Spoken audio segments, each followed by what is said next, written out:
Okay, hello everyone. I hope you are doing all really well at home during this quarantine. And this video is the video feedback for session number 5 that you worked on 2 weeks ago. Okay, we're going to go over the answers, and also we're going to revise some of the mistakes that you made in your works. Okay, so let's go to the document. I'm going to share the document, and I'm sorry for the low quality of my camera.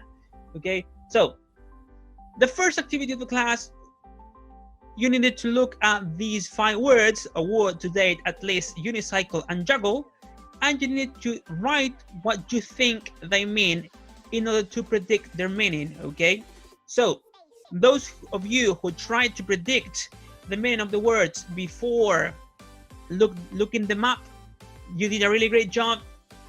You were really close to the actual meaning, and it was really great to read your guesses. Okay, and the people who didn't guess but went straight to the dictionary, I encourage you to guess before you look it up, because it is better for than reading those words in the text. Okay, so a las personas que no buscaron las palabras antes, sino que escribieron lo que creían que significaban y después lo buscaron, very nice, estuvieron súper cerca de los significados.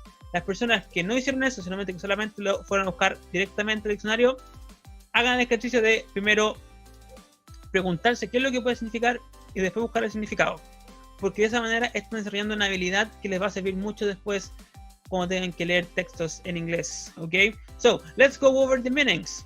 A word, a prize, or a sum of money that a person or organization is giving for an achievement. Okay, so an award era un premio, a prize. Okay, very nice. To date, up to the present time. Okay, so a la fecha, easy, simple, very nice.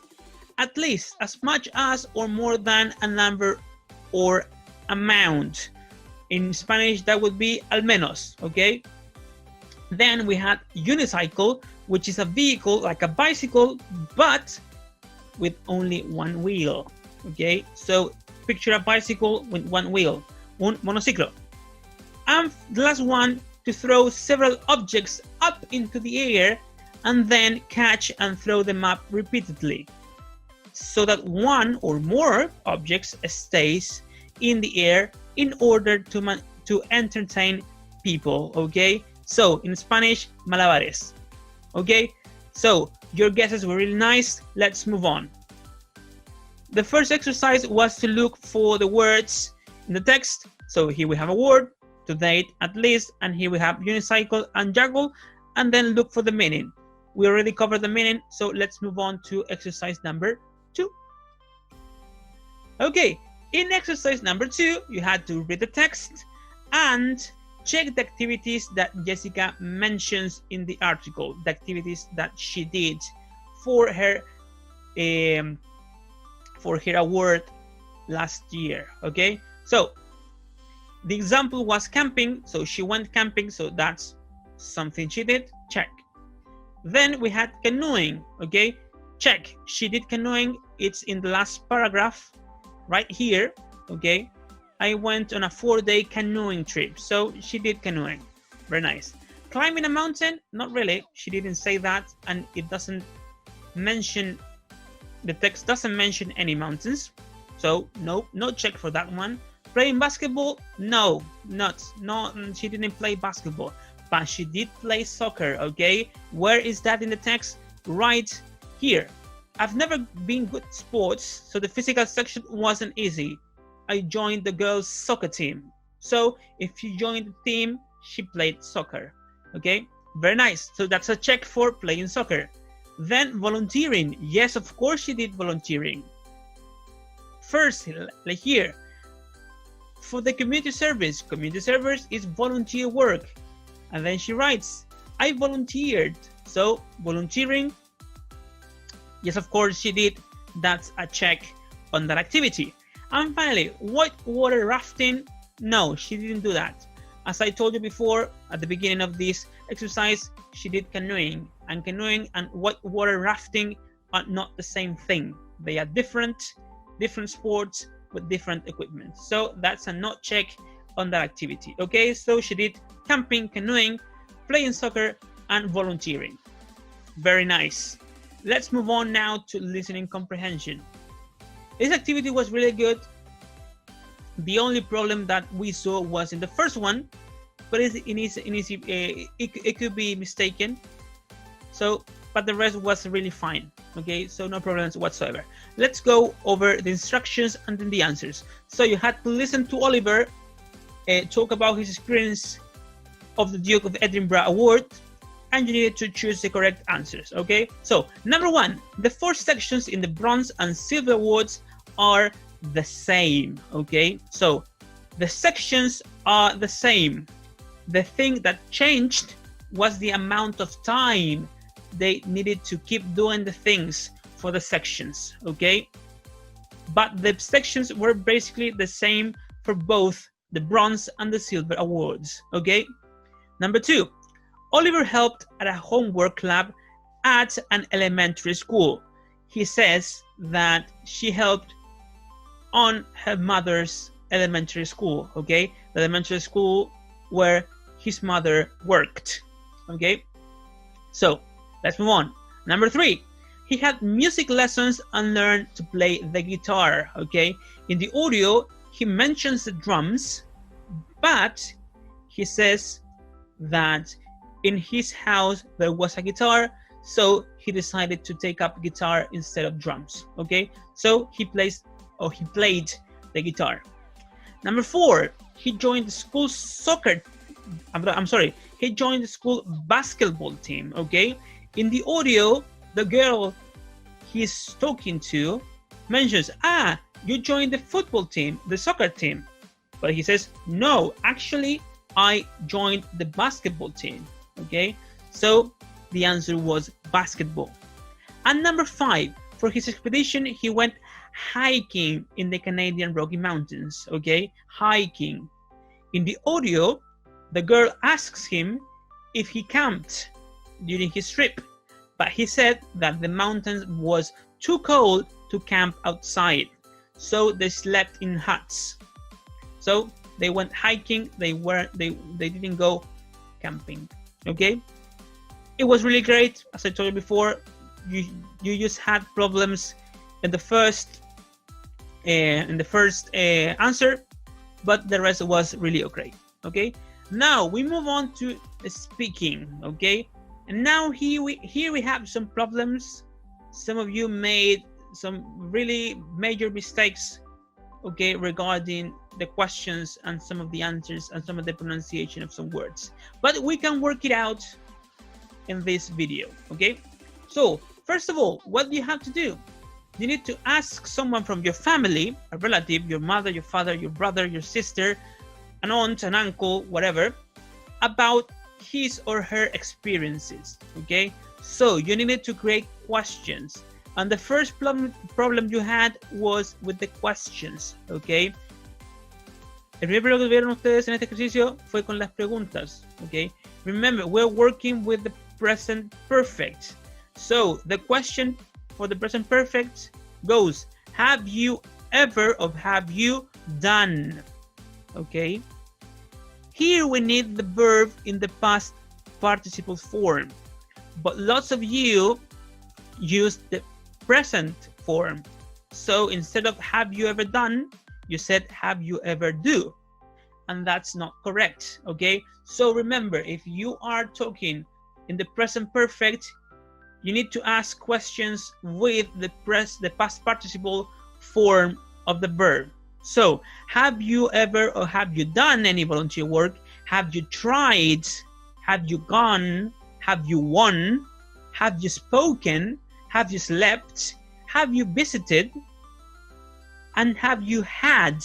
Okay, those were the right way to create the questions. Okay, that's a very big mistake, I'm sorry, but now that you know the mistake, you can improve it and improve in that part, in that regard. Okay, second thing some of you had problems with was how to ask this question, who with.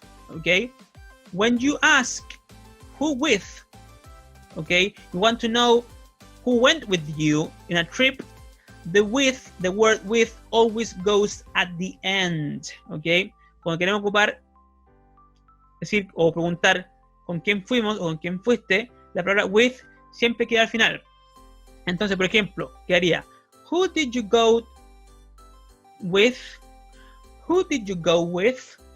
And I'm sorry, that's the correct way to make that question, okay? The with always goes at the end of the sentence. And remember, when you are writing any questions, you need to finish your question with a question mark, okay? Recuerden, cada vez que ustedes escriban una pregunta, tienen que terminar con el question mark, sí o sí. Eso no se les puede pasar más de aquí en adelante, okay?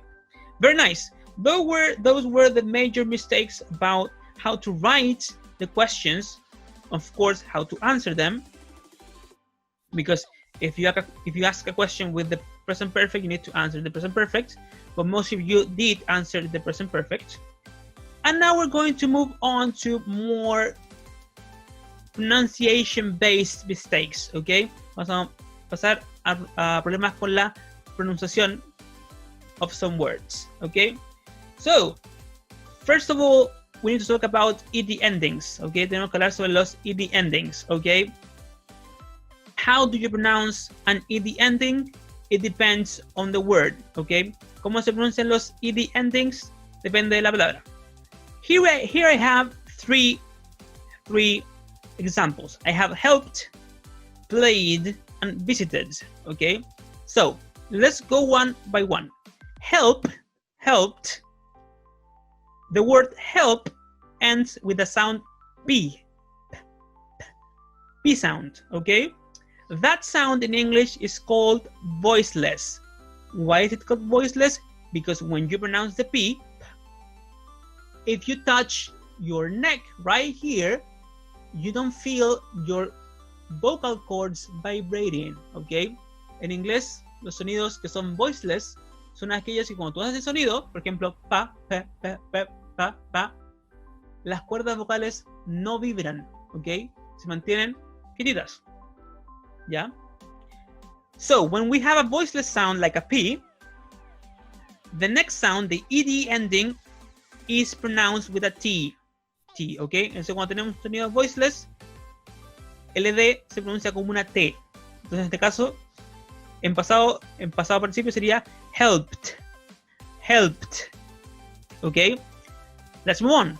Number 2, played, okay? And now, play, the word play ends with a voice sound because play, if you touch right here, you will feel the vibrations of your chords, okay? Okay? Cuando se tocan aquí y pronuncian ustedes pueden sentir la vibración de sus cuerdas vocales. Esos sonidos se llaman voiced. And when an ed ending, the word ends in a voiced sound, the ed is pronounced like a D. So, played. And the last example, visited, okay? Visit ends with the sound T, which is voiceless. But we do not pronounce two T's in a row. So we do not go visit. No. Visited. Visited. Okay? So these, and again, before we end this part, if a word ends with a D, also you end with id. Let me think of an example, okay? Boarded, okay? Board to board es entrar a un avión o un barco. To board, boarded, okay? Entonces, si termina con una T o con una D, el sonido final es id. Visited, boarded, okay? That's the three ways you pronounce ed endings, okay? So be careful with the ed endings because they are really important. And finally, we move on to check the pronunciation of some words. For example, the words prize, okay? This word, prize. okay? This means premio, right? And you need to pronounce the Z sound, Z. To pronounce the Z sound, you need to make kind of a B, like a B sound, el sonido de una abeja, ¿bien? ¿Cómo hacen las abejas? And that's the Z sound. So, price. If you say price, eso significa precio. Nada que ver con price, okay? Other word is the word exciting. Exciting. No es exciting. Exciting. Exciting. Exciting, okay? So be careful with that word. And the final word we need to revise is the word beach, okay? La palabra playa. Beach. The E sound. If you can see my face, E, la cara está súper tensa. Ese es el sonido de E que ustedes tienen que hacer para pronunciar beach, ¿ok? Tienen que tensar la cara y hacer una I un poquito más larga, ¿ok? Beach. I went to the beach. And that's the right way to pronounce that word, okay? So those were your major mistakes in the speaking part, but overall they were really great. Your audios were really great. And we are thankful for all the audios in which other people participated. Those were really interesting, and Miss Anita and I wanted to congratulate you on your work and effort for the speaking part. So congratulations. And the people who haven't sent any audios, please start doing so we can work in things like pronunciation, so you can speak a better English, okay? Okay, so let's move on to the final part of this worksheet, that was writing a postcard, okay? So postcards were really great. They were really interesting, and Miss Anita and I noticed that lots of you want to go to Los Angeles, California, the USA, Mexico, Cancun, the beaches, okay? And those were really interesting to read, okay? A couple of things here and there, okay? First, you were supposed to use the present perfect, okay? So when you use the present perfect, again, the past participle, and don't forget the auxiliary. Have. I have been. I have gone. I have visited, okay? Some of you forgot about the auxiliary verbs. Please remember, auxiliary verb, have, has, and the past participle of the tense, okay? Also, some of you in section A wrote really great postcards, but none of them featured any present perfect sentences, okay? En el curso A, sus postcards estuvieron súper buenas, pero muy pocas tenían oraciones en present perfect, okay? And one of the main things about postcards is telling people what you have done, lo que han hecho en la parte que están visitando, okay? Also, remember that you have to attach a picture, and some of you didn't. So for the next exercise, please remember to attach anything we ask of you. Also, be careful with the way you use the verbs, okay? For example, some of you wrote, I have a great time, when you should have written I'm having, because it's what you are feeling in the moment of writing, okay? Tienen que tener cuidado con los verbos, con la conjugación, bien, elegir el verbo correcto. Si es pasado, the past form. Si es presente perfecto, past participle. Si estamos hablando sobre present continuous, I'm having, o I am going to, bien, tengan cuidado con eso y van a tener un great performance in your next writings, okay? And that's it for this session, this feedback. I hope everything is clear, and if you have any doubts, please write me an email and I will be happy to answer that email, okay? So see you again in the next video or in our next Zoom class, okay? So bye bye, take care and stay home.